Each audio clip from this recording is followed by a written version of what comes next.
ណែនាំអំពី Word 2010 Application Window Word 2010 Application Window គឺជាផ្ទាំងការងារសម្រាប់បង្ហាញឲ្យអ្នកអាចកែប្រែនិងប្រើប្រាស់តាមតម្រូវការងារផ្សេងៗពន្យល់ពាក្យ Application មានន័យថាការអនុវត្តឬក៏កិច្ចអនុវត្តបាទឬការចេញបទត្រួតពីលើ Application បាទពាក្យថា Window មានន័យថាផ្ទាំងការងារឬក៏ផ្ទាំងកម្មវិធីបាទអញ្ចឹងវាមានលក្ខណៈបង្ហាញដូចជាបាទមាន File មាន Quick Access Toolbar មាន Ribbon មាន Status Bar អញ្ចឹងយើងមើលបាទនេះមានដូចខាងក្រោមហ្នឹងអញ្ចឹងយើងមើលខាងធំយើងនេះវាចេញជាផ្ទាំងបែបហ្នឹងឯងអញ្ចឹងអានេះឯងគេហៅថា File បាទបន្តមកទៀតជួរលើនេះគេហៅថា Quick Access Toolbar បាទតទៅពេល Ribbon គឺផ្ទាំងប៉ុណ្្នឹងឯងដែលវាចេញឲ្យយើងនឹងហៅ Ribbon នេះពេលយើងចុចអានេះទៅវាបាត់ទូចនេះធំអាហ្នឹងឯងហៅ Ribbon បាទតបមកទៀតគឺយើងមើល Status Bar អញ្ចឹង Status Bar នៅខាងក្រោមនេះឯងនេះ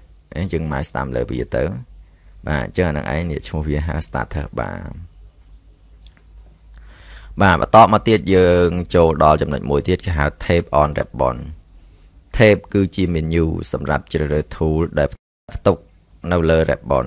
ពន្យល់ពាក្យ Tape មានន័យថាស្លាកឬក៏បន្ទះតូចបាទពន្យល់ពាក្យ Ribbon មានន័យបន្ទះឬក៏ចំរៀក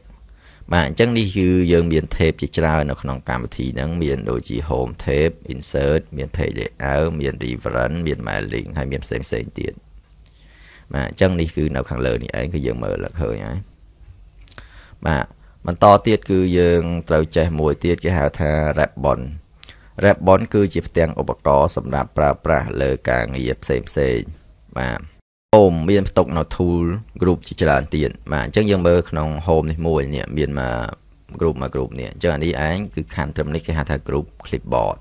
បាទអញ្ចឹងមក group ប៉ុណ្នេះមានឈ្មោះខាងក្រោមនេះគេហៅថា group font អានេះ group paragraph អានេះ group style អានេះ group edit បាទអញ្ចឹងក្នុង insert វិញក៏មាន group ផ្សេងគ្នាដែរដូចជា group page group table ហើយ group illustration បាទអញ្ចឹងវាមាន group ក្នុងហ្នឹងជាច្រើនទៀត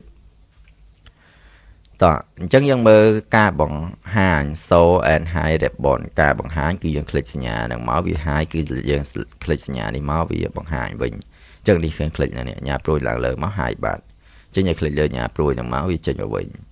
ឬក៏យើងមកស្ដាំលើ view នេះយកពាក្យថានេះ minimize ribbon ណាអញ្ចឹងឬក៏คลิกលើមកស្ដាំលើហ្នឹងវិញដោះបាទ minimize វិញមកវា show វិញធម្មតា